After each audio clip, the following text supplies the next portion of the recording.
يا راعي الكيف لا سويت فنجاله، احرص على صبت على الكيف نقادي، ثم قدمه للكريم وعمدة الحالة، يستاهل من يمينك يا ابن الأجواد.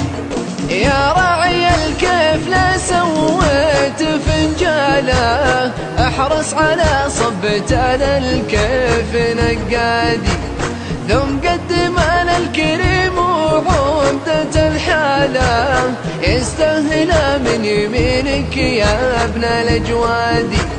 شيخ المراجل سعود المدح يزهاله، دايم محله يشابه صبح الأعياد، للضيف يضحك ودايم شرح باله، فيها التواضع